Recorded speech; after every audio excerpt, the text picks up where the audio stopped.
알파고 알려줘 파이썬 코딩. 안녕하세요. 저희는 코딩 새내기 섬김이 새섬입니다. 오늘은 코딩 새내기 여러분께 새롭게 함수를 들고 찾아왔어요. 네? 함수요? 이런 파이썬도 수학을 잘해야 돼요? 땡! 아니에요. 파이썬에서 함수는 우리가 수학 시간에 만났던 함수랑 느낌이 조금 다르답니다. 오히려 더 재미있을 거예요. 그럼 우리 학습 목표를 통해 6강을 배워야 하는 목적을 다지고 시작해볼까요? 파이썬 함수 수학보다 재밌게 스캠. 오늘의 학습 목표는 다음과 같습니다. 첫 번째, 함수를 사용하는 이유 알아보기. 두 번째, 함수의 구조 알아보기. 세 번째, 함수의 형태 알아보기. 그럼 바로 첫 번째 학습 목표로 파이썬에서 쓰이는 함수에 대해 알아봅시다. 여러분, 우리 지난번에 내장 함수에 대해서 잠깐 살펴보았는데 기억하시나요? 네, 매스를 임포트했었고 점을 이용해서 내장 함수를 사용했었죠? 바로 이 친구들 역시 우리가 오늘 배울 함수의 일종이랍니다. 어때요? 파이썬에서 쓰는 함수가 수학 시간에 배웠던 거랑 달리 쉽게 다가오나요? 자, 그러면 이 기세를 틈타 파이썬에서 도대체 왜 함수를 사용하는 것인지 크게 두 가지 이유를 들어 설명해 줄게요. 첫 번째 이유입니다. 반복을 피하고자 함수를 사용해요. 프로그래밍을 하다 보면 똑같은 내용을 반복해서 작성하고 있는 경우가 종종 있을 거예요. 바로 이때 함수가 필요한 것이고 함수를 사용하는 것이 훨씬 더 효율적일 수 있습니다. 조금 더 설명하자면 반복되는 부분이 있는 경우에 그 부분을 하나로 묶어서 함수로 사용하면 되는데요. 무작정 반복된다고 다 함수를 사용하기보다는 반복적으로 사용될 가치 있는 부분을 한 덩어리로 묶어서 함수로 작성하는 것이 더 효과적인 방법이겠죠?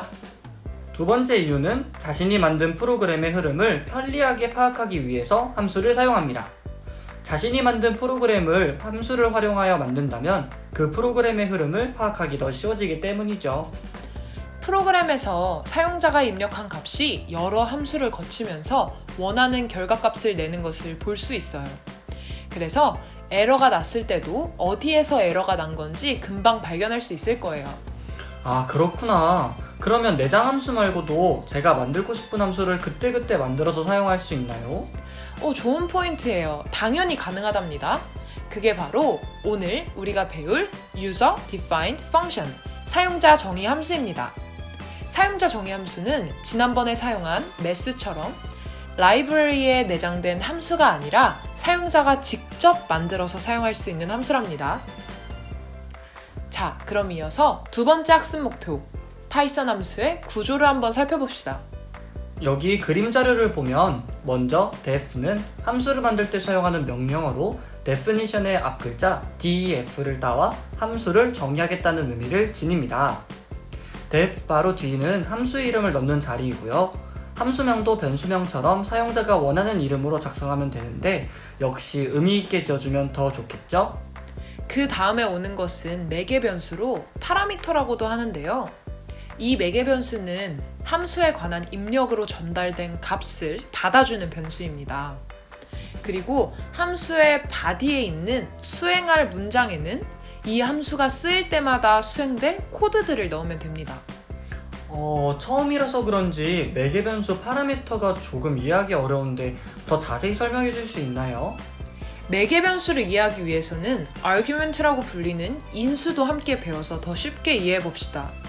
자, 매개 변수는 함수에 입력으로 전달되는 값을 받는 변수이고 인수는 함수를 호출할 때 전달되는 입력값입니다. 이 예시를 살펴보면 입력받은 텍스트를 2번 출력해주는 print2라는 이름의 함수를 볼 수 있는데요. 함수를 정의하는 과정에서 파라미터에는 텍스트를 썼죠? 그런데 함수를 호출하는 과정에서 print2 함수에 love라는 값을 인수로 넘겨주니 실제 결과로 love가 2번 출력되는 것을 확인할 수 있어요. 이처럼 파라미터와 인수는 서로 대치되는 것이랍니다. 그럼 love도 출력하고 싶고 우정도 출력하고 싶다면 프린트 함수를 총 4번 써주어야 해요? 그때도 함수를 이용한다면 함수를 정의할 때만 print 함수를 쓰고 인수에 쓰고자 하는 단어를 써서 호출만 해주면 되니까 훨씬 간단하겠죠? 오호, 함수가 복잡한 코드를 생각보다 잘 정리해주는 점이 참 많은 것 같아요. 맞아요. 우리는 함수를 이렇게 기본 구조대로 사용할 수도 있지만 리턴 값을 사용해서 더 다양한 함수를 만들 수도 있습니다. 여기서 리턴 값이란 함수에서 값을 반환해주는 역할로 함수의 여러 위치에 이 리턴 값을 사용할 수 있습니다. 리턴 값이 함수의 여러 곳에 위치하는 경우는 주로 if 문 안에 쓰입니다. 여기서 return은 return 바로 뒤에 오는 값을 반환하는데 값을 반환하는 것 외에도 함수 호출을 종료시키는 역할까지 합니다. 또한 return 값이 여러 개일 경우에는 그 값들을 tuple 형태로 반환하기도 합니다. 그럼 return 값에 관한 예시를 살펴봅시다. 여기 보이는 예시에서도 볼 수 있듯이 sum 함수를 정의할 때 쓰인 a와 b는 파라미터, 즉 매개 변수이고 sum 함수가 사용될 때 입력되는 값인 3, 4는 argument, 즉 인수인 것 잊지 않으셨죠? 여기서 a 플러스 b의 값을 return 값으로 주었어요. 그래서 함수가 다 수행하고 나면 이 함수엔 a 플러스 b의 값이 반환되어 남아있겠죠? 그래서 이를 바로 print 함수를 이용하여 출력해 줬을 때 3 더하기 4의 값인 7이 출력되는 것을 알 수 있습니다. 자, 함수의 구조에 대해 알아보았으니 마지막 세 번째 학습 목표로 넘어가서 함수의 형태도 한번 알아봅시다. 여러분, 함수는 입력값과 리턴값의 유무에 따라서 4가지 형태로 나눌 수 있는데요. 함수의 형태는 입력값, 리턴값이 모두 있는 일반적인 함수와 입력값이 없는 함수 또는 리턴값이 없는 함수, 그리고 입력값과 리턴값이 모두 없는 함수가 존재합니다. 입력값과 리턴값이 모두 있는 함수는 가장 자주 쓰이는 일반적인 함수이기 때문에 다음 시간에 집중적으로 만나보도록 해요. 우선 입력값이 없는 함수부터 만나볼까요? 입력값이 없는 함수는 눈치채셨다시피 함수를 정의하는 과정에서 파라미터, 즉 매개 변수에 아무것도 넣어주지 않는 함수입니다. 입력값이 없는 함수는 다음 예시 자료처럼 사용이 되는데요. 함수를 부를 때 따로 입력값이 없더라도 리턴 값을 반환하는 것입니다. 이런 종류의 함수를 사용하기 위해서는 제시된 사용법과 같이 써주면 됩니다. 다음으로 리턴값이 없는 함수는 어떤 함수예요? 리턴 값이 없는 함수는 이렇게 정의해줍니다. 리턴 값은 쓰지 않고 파라미터는 작성해줍니다. 리턴 값이 없는 함수는 프로그램의 수행 결과보다 수행 과정을 더 중요하게 여길 때 종종 사용합니다. 이렇게 그냥 파라미터만 넣어주고 실행하고자 하는 것을 써주면 됩니다. 함수의 사용법은 함수명, 가로치고 인수 1, 인수 2로 사용하면 됩니다. 이번에는 입력값과 리턴값이 모두 없는 함수를 알려주세요. 이런 함수는 함수명, 괄호로만 사용해 주시면 됩니다. 따로 함수를 부르기 위해서 아규먼트를 사용하지 않아도 되며 함수 안은 리턴 값이 존재하지 않기 때문에 따로 변수를 써서 값을 받아줄 필요도 없습니다. 따라서 사용할 땐 그냥 함수명 괄호로 써주면 되겠죠? 여러분, 파이썬 함수를 이렇게 알아보았는데 코딩의 매력에 더 깊게 빠져본 소감은 어떠세요? 역시 처음이라 조금 낯설기는 하지만 빠짐없이 연습 문제를 통해 파이썬 함수도 가지고 놀아볼까요? 그럼 오늘도 준비된 연습 문제를 풀어보면서 오늘 배운 개념들을 구체적으로 익혀봐요. 실력을 더 업그레이드하기 위해서 도전하는 것을 두려워 마세요. 첫 번째 문제는 입력값도 리턴값도 없는 함수를 만들어 사용하는 문제네요. 영상을 잠시 멈추고 풀어봅시다. 자, 이제 함께 풀어볼까요? 먼저 사용자가 오를 입력하기 전까지 메뉴를 반복해서 선택해달라고 요구해야 하니 반복문을 써야겠어요. 정해진 만큼 반복하는 것이 아니므로 for문보다는 while문을 써주어야 합니다. 그리고 조건문을 이용하여 사용자가 1부터 5까지의 수를 입력했을 때 선택한 메뉴의 가격이 총 주문 금액에 더해지거나 반복문을 멈추는 작업까지 해주어야 합니다. 자, 이제 코드를 작성해 보아요. 메뉴라는 변수는 사용자에게 반복적으로 입력받아와야 하므로 반복문 안에서 선언해주는 게 좋습니다. 그러므로 메뉴가 5일 때 반복문을 멈춰라 라는 조건을 while문 전체의 조건으로 주기는 힘들겠죠? 그래서 브레이크가 나오기 전까지 계속 반복하도록 while 1을 사용합시다. 출력 형태를 보면 사용자에게 가장 먼저 보이는 것이 메뉴판이죠. 메뉴판은 show 메뉴 함수를 통해 보여주기 위해 가장 먼저 이 함수를 호출해 줍니다. 함수의 정의는 이후에 하도록 할게요. 그럼 다음으로 메뉴 변수를 만들어 봅시다.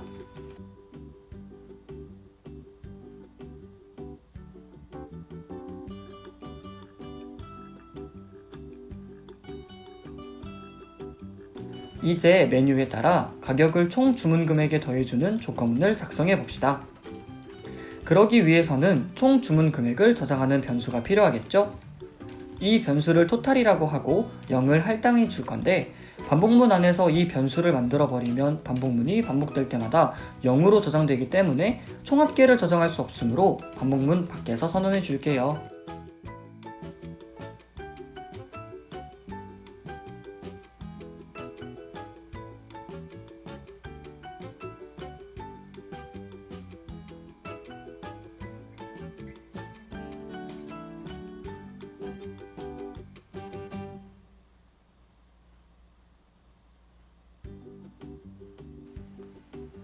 메뉴에 5가 저장될 때 반복문을 멈추려면 브레이크를 써줘야겠죠?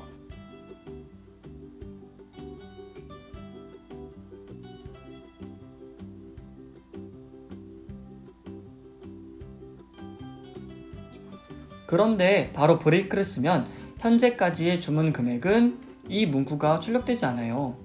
그러니 이 조건문 몸체에 한 번 더 써줍시다.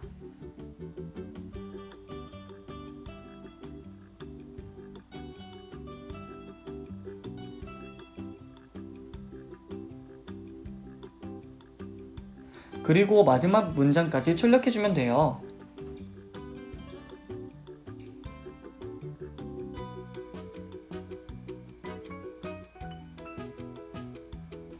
이제 메뉴판을 보여주는 함수인 show 메뉴 함수를 정의해 보려고 합니다.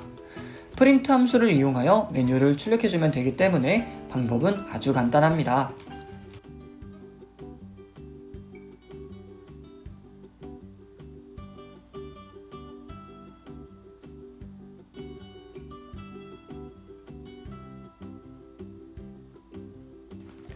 이제 자신이 원하는 제목으로 저장한 뒤에 F5를 눌러 실행시켜 볼까요?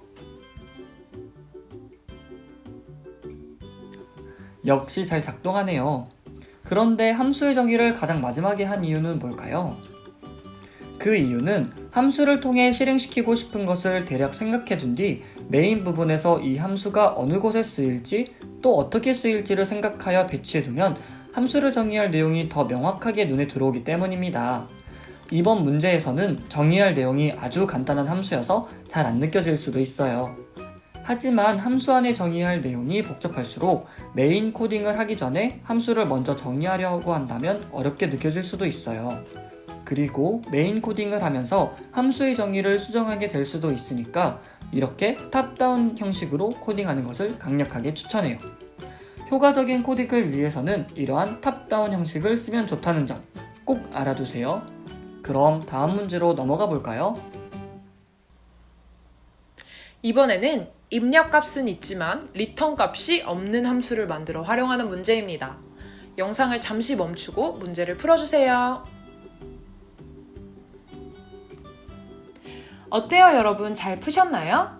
이번에도 메인 부분을 먼저 코딩해 보려고 해요.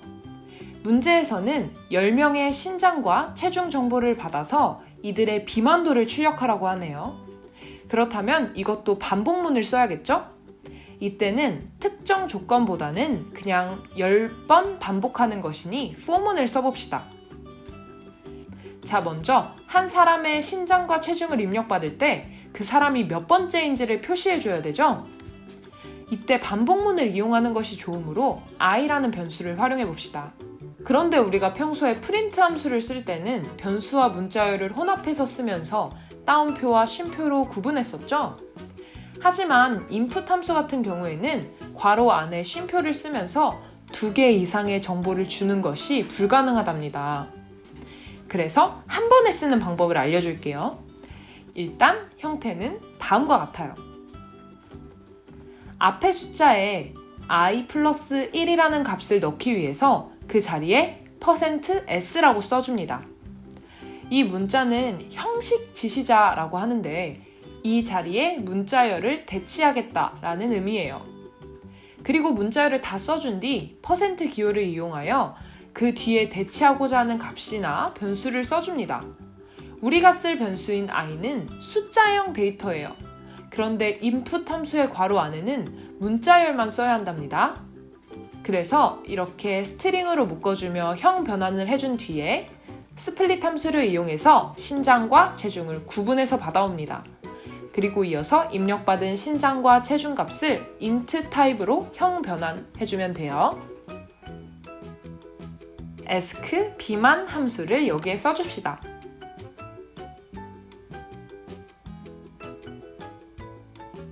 마지막으로 ask 비만 함수를 정의해줄 건데요. 이 함수가 수행해야 하는 것은 비만 판정을 하는 것과 그 결과를 출력하는 것입니다. 먼저 비만 판정을 위해 필요한 비만도 변수를 만들어 볼까요?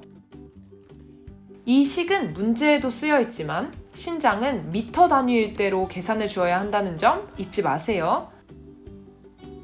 그리고 알맞게 조건문을 써주면 완성입니다.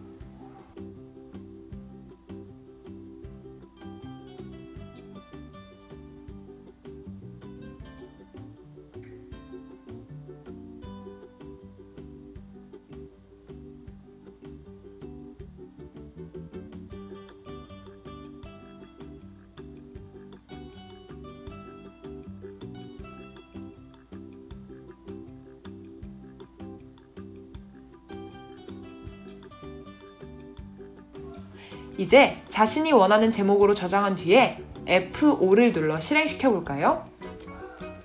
PPT에 나온 예시처럼 출력되는지 확인해 봅니다.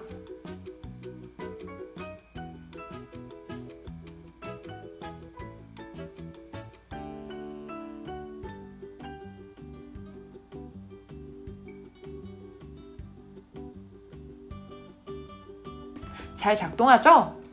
그럼 마지막 문제로 넘어가 볼까요? 마지막 세 번째 문제는 입력값은 없지만 리턴값이 있는 함수를 이용하는 문제입니다. 영상을 멈추고 문제를 풀어보세요.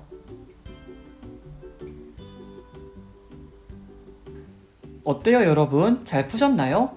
이번에도 메인 코딩의 반복문을 사용할 건데요. 이번에도 while문을 활용하여 반복문을 써봅시다. 이 문제에서 반복문으로 먼저 만들어 볼 것은 메뉴를 출력해주는 기능이에요.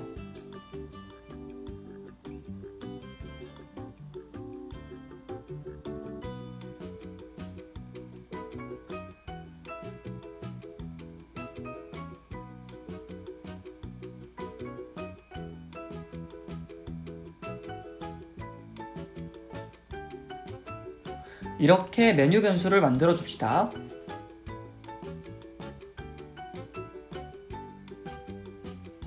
그 다음에는 마지막 출력에 들어갈 사용자가 선택한 음료의 수와 총 가격을 조정해주면 되겠죠? 그러기 위해서는 변수를 만들어야겠네요. count total이라는 이름으로 반복문 밖에 선언해 줍시다. 다시 반복문 안으로 돌아와 count와 total을 조정해 줄게요.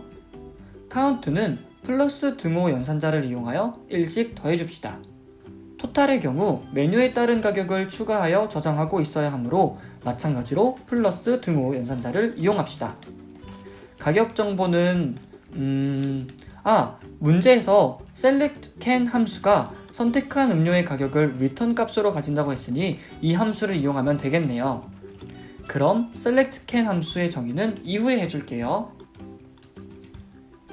그리고 사용자에게 더 필요한 것이 있는지를 묻고 그 답에 따라 반복문을 반복할지 그만할지 정의하겠죠? 그럼 question의 의미로 Q라는 이름의 변수를 만들어 봅시다. 그리고 사용자가 n을 입력하면, 즉 Q에 n이 저장되면 멈추도록 조건문을 써볼게요. 자, 이제 반복문 밖에서 이전 문제에 배운 방법으로 count와 total을 대체하는 방식으로 출력해 봅시다.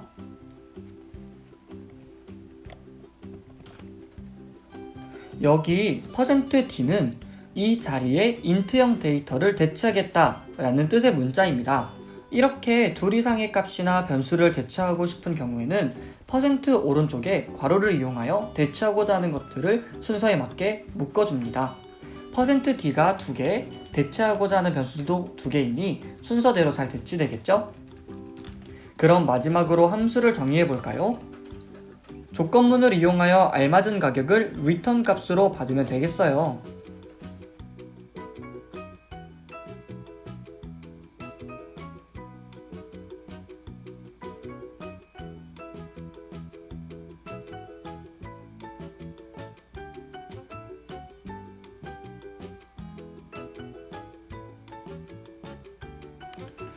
그럼 자신이 원하는 제목으로 저장한 뒤 F5를 눌러 실행시켜 볼까요?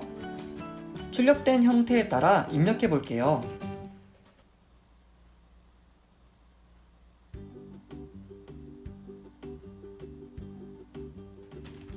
와, 마지막까지 잘 완성했어요. 오늘은 사용자 정의 함수에 대해 알아보면서 함수를 사용하는 이유와 함수의 구조, 그리고 함수의 4가지 종류 중 3가지 형태를 알아보았는데 어땠어요? 배운 내용은 어렵지 않았지만 예제에서 추가로 배운 것들이 어려울 수 있어요. 하지만 여러 예제 문제를 풀어보는 과정을 통해 익숙해지는 연습을 한다면 어렵지 않게 코딩할 수 있을 거예요. 6강까지 따라온 우리 코딩 새내기 여러분들의 실력이 쑥쑥 자라는 모습이 보여서 너무 기쁘네요. 다음 강의에서는 나머지 함수의 종류인 입력값, 리턴값이 둘 다 있는 함수와 제기 함수에 대해 배워보려고 해요. 여기까지 완전히 이해한다면 이제 여러분은 코딩 새내기를 탈출할 수 있답니다. 혹시 오늘 강의 내용에 대해 궁금한 점이나 문제를 풀다가 모르는 것이 생기면 언제든지 댓글을 통해 질문해주세요. 우정새삼이 꼭 답변해드리도록 하겠습니다. 마지막으로 오늘 배운 내용은 간단히 정리한 자료들을 보여드리며 강의를 마치도록 할게요. 오늘도 정말 수고 많은 우리 코딩 새내기 여러분, 다음 강의에서 만나요. 지금까지 알바고 우정새삼이었습니다. 안녕.